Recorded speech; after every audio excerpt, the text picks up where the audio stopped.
스리편. 세상이 나를 버렸을 때 나는 무엇을 했는가? 정약용이 전하는 불의에 대처하는 지혜. 여러분, 살다 보면 억울한 일을 당할 때가 있습니다. 내가 잘못한 게 없는데 비난받을 때, 열심히 했는데 오해받을 때, 정직하게 살았는데 배신당할 때, 그럴 때 우리는 분노합니다. 억울해합니다. 왜 나한테 이런 일이? 세상이 너무 불공평해. 도대체 정의가 어디 있어? 오늘은 정약용의 이야기를 통해 세상이 나를 버렸을 때 우리가 할 수 있는 것이 무엇인지 생각해 보려고 합니다. 아무 잘못도 없이 역적으로 몰려 18년을 유배 생활한 사람. 그 긴 시간 동안 그는 분노에 무너지지 않았습니다. 오히려 그 시간을 통해 더 단단해졌습니다. 어떻게 그럴 수 있었을까요? 일부 억울함이라는 감옥. 하늘이 무너지던 그날. 1801년 정약용이 강진으로 유배를 떠나던 날. 그의 형 정약종은 이미 처형당한 후였습니다. 또 다른 형 정약전은 흑산도로 유배를 갔습니다. 정약용 자신은 천주교도라는 죄명으로 강진으로 향했습니다.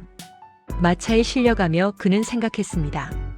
나는 나라를 위해 일했는데, 나는 백성을 위해 개혁을 추진했는데, 내가 도대체 무엇을 잘못했단 말인가? 억울했습니다. 너무나 억울했습니다. 그는 일기에 이렇게 썼습니다. 하늘을 보고 소리쳤으나 하늘은 대답이 없고 땅을 치며 울었으나 땅은 아무 말이 없었다. 여러분, 이해가 되시나요? 억울함이라는 감정이 얼마나 사람을 괴롭히는지. 분노라는 독. 유배 초기 정약용은 분노에 차 있었습니다.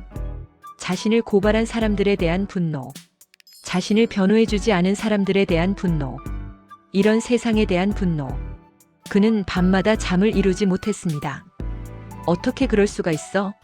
내가 언젠가 돌아가면 반드시 일하면서 복수를 꿈꿨습니다.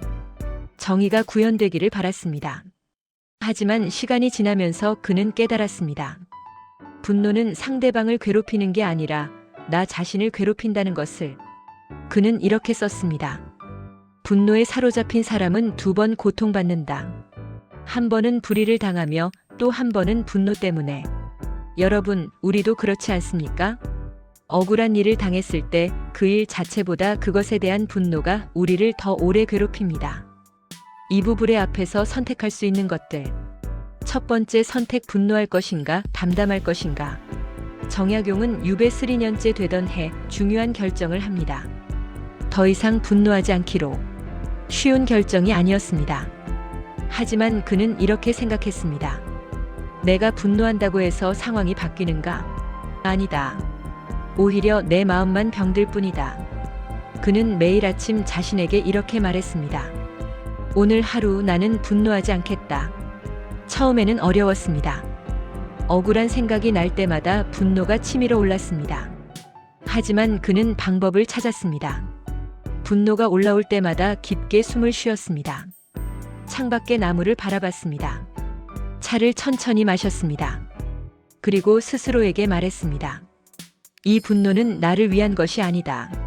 나는 이것을 내려놓겠다. 1년, 2년, 3년이 지나면서 그의 마음은 점점 평온해졌습니다. 여러분, 이것이 첫 번째 지혜입니다. 불의를 당했을 때 우리는 선택할 수 있습니다. 분노에 휩싸여 살 것인가, 아니면 담담하게 내려놓을 것인가. 분노는 당연한 감정입니다. 하지만 그 분노를 얼마나 오래 붙잡고 있을지는 우리가 선택하는 것입니다. 두 번째 선택, 변명할 것인가, 침묵할 것인가. 정약용은 처음에는 자신을 변호하려고 애썼습니다. 상소문을 올렸습니다. 편지를 썼습니다. 나는 천주교도가 아니다. 나는 역적이 아니다. 나는 나라를 위해 일했다. 하지만 아무도 듣지 않았습니다. 오히려 그의 변명은 더 많은 의심을 샀습니다. 그러던 어느 날 그는 깨달았습니다. 진실은 변명으로 증명되는 것이 아니구나. 그래서 그는 침묵하기로 결심합니다. 더 이상 자신을 변호하지 않기로. 더 이상 억울함을 호소하지 않기로. 대신 그는 행동으로 보여주기로 했습니다.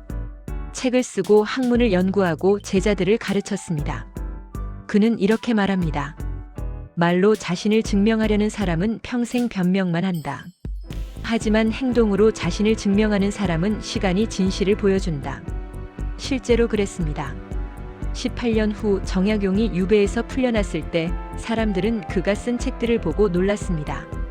이 사람이 정말 역적이었을까? 이런 학문을 한 사람이 나쁜 사람일 리가 없다. 시간이 그를 증명해 준 것입니다. 여러분, 이것이 두 번째 지혜입니다. 억울할 때 끊임없이 변명하지 마십시오. 진실은 변명이 아니라 시간과 행동이 증명합니다. 차라리 침묵하고 자신이 할 일을 묵묵히 하십시오. 세 번째 선택, 원망할 것인가, 배울 것인가. 정약용에게는 원망할 사람이 많았습니다. 자신을 고발한 사람들, 자신을 변호해주지 않은 친구들, 자신을 버린 세상. 하지만 유배 5년째 되던 해, 그는 놀라운 결정을 합니다. 원망을 멈추고 배우기로 한 것입니다. 그는 스스로에게 물었습니다. 이 일에서 내가 배울 수 있는 것은 무엇인가? 그리고 답을 찾았습니다. 첫째, 권력이 얼마나 덧없는지 배웠습니다. 어제의 권력자가 오늘의 죄인이 되는 것을 몸소 체험했습니다. 둘째, 진짜 친구가 누구인지 배웠습니다. 힘들 때 곁에 남은 사람이 진짜 친구라는 것을 알았습니다. 셋째, 인간의 나약함과 위대함을 동시에 배웠습니다.